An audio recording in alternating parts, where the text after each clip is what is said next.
I always knew my family was held together by duct tape and inheritance fantasies, but I didn't know how fast they'd unravel until Uncle Garrett died.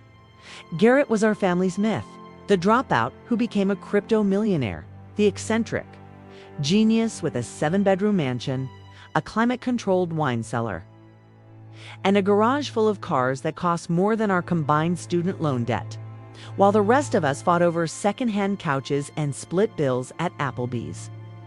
Garrett collected vintage watches and disappeared for months at a time on retreats. We were too afraid to ask about, so when he dropped dead at 52 from a heart attack, we expected silence. Maybe a donation to a rescue dog shelter. Maybe a line in his will that said, "You leeches get nothing." But no, Garrett had one final trick up his sleeve. We were all summoned to his lawyer's office. Mom, Aunt Patricia, Dylan, Finn, and the rest of the family we only see when someone dies or gets married. We sat in that stuffy conference room with awkward glances and fake hugs, waiting for the final verdict.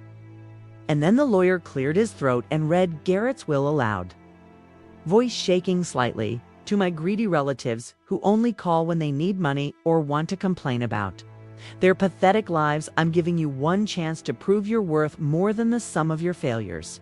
Solve my riddle, claim everything I've built, fail, and you'll watch it all burn while standing on the sidewalk. There was a beat of silence, then chaos. Everyone began talking at once, some laughing, some swearing.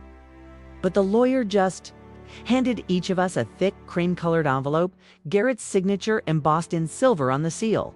Inside, a single sheet of paper with a poem that felt more like a threat. Where shadows dance but cast no light, where silence screams throughout the night, where memory lives but time stands still, find the key to my last will. At first, we joked maybe it was in the wine cellar. Maybe Garrett had hired an escape room company. But the moment the lawyer confirmed the terms, whoever solved the riddle first would inherit everything. The temperature dropped in the room. Aunt Patricia clutched her pearls and muttered something about divine punishment. Cousin Dylan was already Googling the riddle on his phone. Mom squeezed my hand under the table like we were in some kind of war zone, and in a way, we were. Because the moment we stepped out of that office, we weren't family anymore.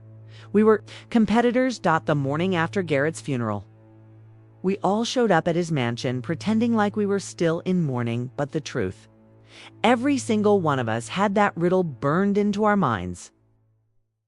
Nobody was there for closure. We were there to win. Garrett's house was straight out of a movie. Spiral staircases, chandeliers, rugs you couldn't afford to spill on, and more rooms than I could count. It was the kind of place that echoed when you spoke too loudly. And we all figured the answer to the riddle had to be hidden somewhere in its marble and mahogany maze. At first, we tried to act civilized, and Patricia set up a search schedule, as if this was some kind of polite Easter egg hunt. My cousin Dylan brought blueprints of the property he'd somehow gotten from the city archives. Mom brought snacks. Finn showed up in cargo pants and gloves like he was about to rob the place. It took less than 48 hours for the whole operation to go off the rails, Patricia accused Dylan of hogging Garrett's study. Finn changed the Wi-Fi password so nobody else could access online research. I caught Mom hiding flash drives from Garrett's office in her coat pocket, and when I confronted her, she just smiled and said he'd want me to have them. Bye. Day 3, we weren't family anymore. We were rivals. The place turned into a battlefield. Every floorboard was pried up, every book pulled from the shelves, every drawer emptied. We checked under the rugs, behind paintings, even inside the vents. Finn actually climbed onto the roof at one point. Why?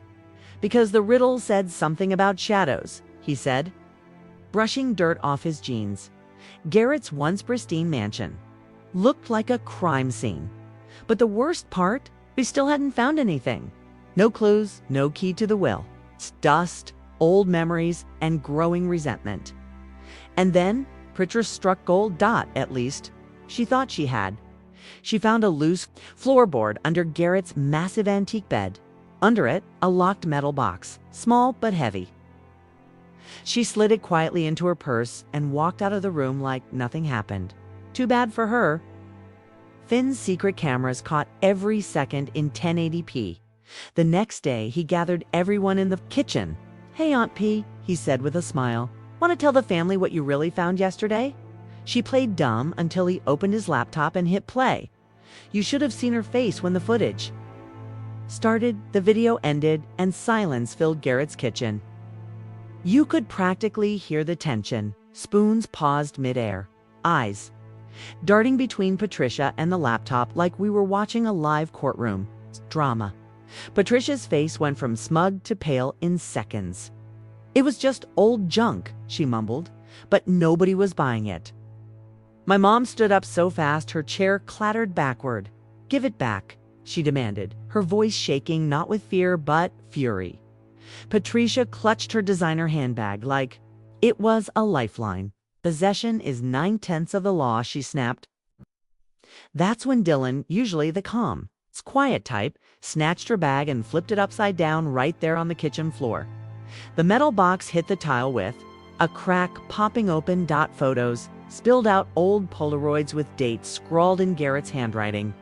One showed a cabin in the woods, another a clock tower I'd never seen before. Then there was a key, long rusted, with a carved G on the handle. And finally, a folded piece of parchment with a second riddle. When memory fades, but silence speaks, seek where the past still creaks. A door once locked now waits for proof, a key, a truth beneath the roof. We all froze. Another riddle. Another clue. Another chance to prove who deserved Garrett's fortune. But this time, the gloves came off. Finn grabbed the key like it was Excalibur. Dylan lunged for the map drawn on the back of one of the Polaroids. Patricia tried to scoop everything back into her purse. People were shouting, papers were flying, and somewhere in the madness, someone knocked over a $12,000 bottle of wine. The scent of vinegar and tension filled the room. That night, couldn't sleep. I stared at the riddle over and over again. Beneath the roof. Was it the attic? Was it the old storage shed with the creaky wooden floor? What was Garrett trying to tell us? I had a plan, but first I had to beat everyone to it. I got up early before sunrise. The others were still asleep, or maybe exhausted from watching each other all night. With Garrett's second riddle in hand, I quietly climbed the creaky stairs to the attic. The attic door groaned like always. But that morning, the sound felt heavier.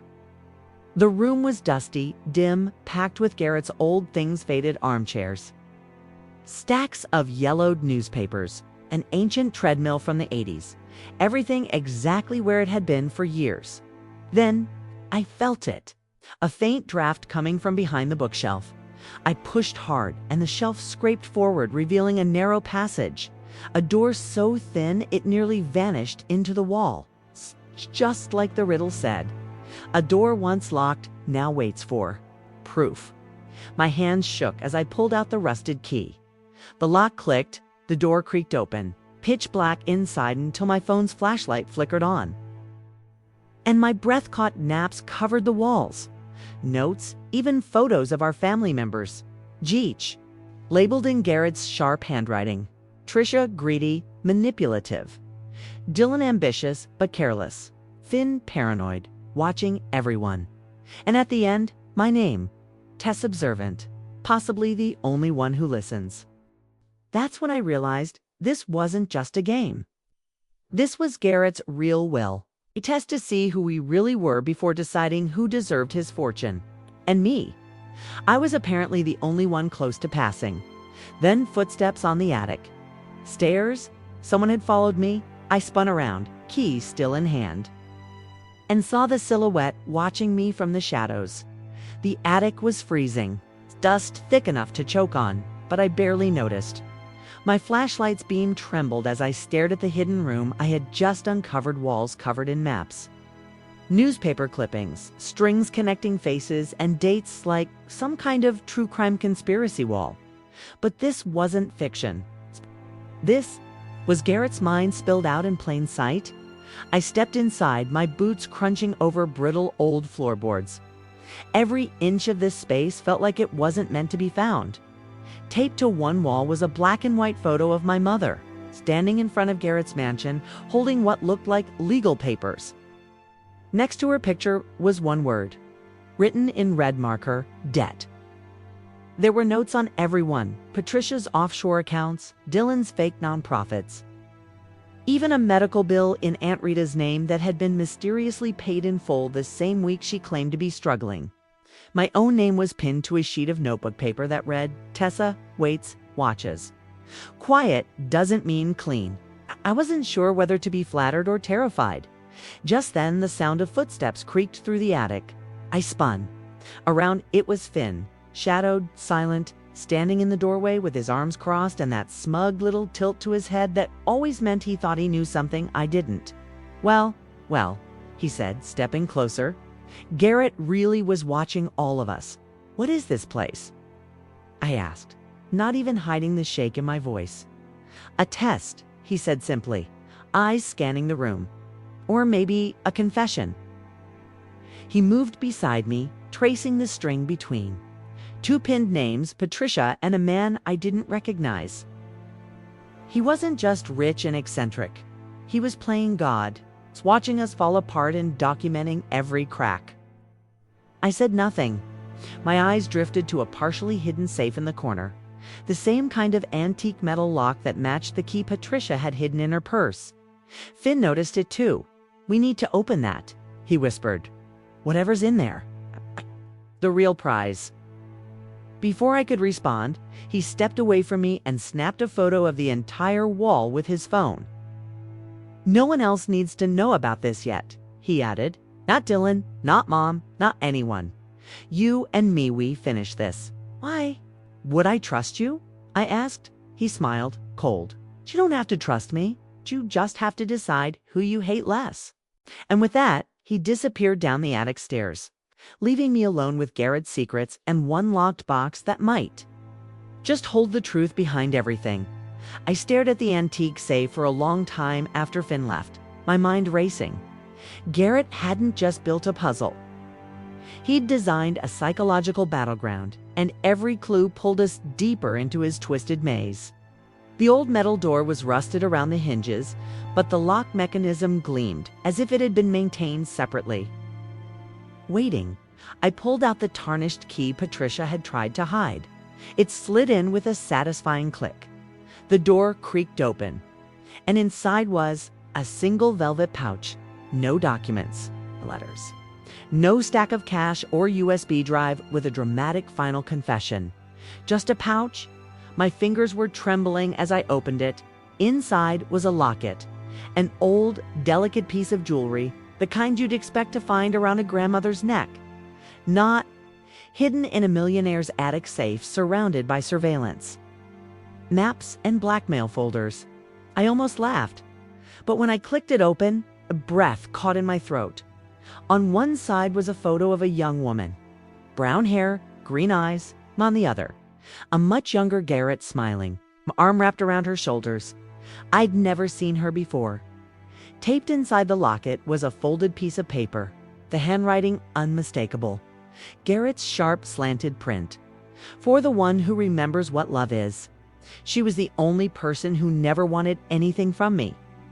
But the world chewed her up anyway. If you find this, you're the one who looked past the money. It wasn't a clue. It was a message. And suddenly everything made sense. This wasn't about who could solve the riddle fastest. It was about who cared enough to look beyond the game. To ask why Garrett built this house of secrets in the first place. I tucked the locket into my jacket and climbed down from the attic slowly, trying to wrap my head around what this really meant. Who was the woman in the photo? Why did Garrett hide her instead of flaunting his legacy? At the bottom of the stairs, Finn was waiting. Well, he asked, what was in it? I looked him in the eyes. Nothing worth sharing. He stared at me for a long moment, trying to gauge whether I was bluffing. But Garrett had been right. Finn never looked past surface value. Not even now. Suit yourself, he muttered, walking away. But deep down, I knew. This wasn't over, not even close, because Garrett hadn't just left behind a fortune, he'd left behind a story. One only I now understood. I spent days digging through old boxes and letters hidden in the mansion's dusty corners. The photo in the locket was a key to the truth Garrett wanted me to find. It turned out the woman in the picture was Lily, Garrett's first love. She had disappeared suddenly years ago, leaving him broken. No one in the family ever mentioned her. The final note from Garrett was in an old journal, buried under a false floorboard. Lily taught me what family truly means. Not money, not power. It's love and loyalty. Things my bloodline never. Understood? If you're reading this, maybe you can finally honor what I lost. Suddenly, the fortune didn't matter anymore. Garrett's real legacy was a message to see beyond greed and cruelty. To value the ties that hold us together even when everyone else turns savage. I shared everything with a lawyer, who confirmed that the will had a secret clause.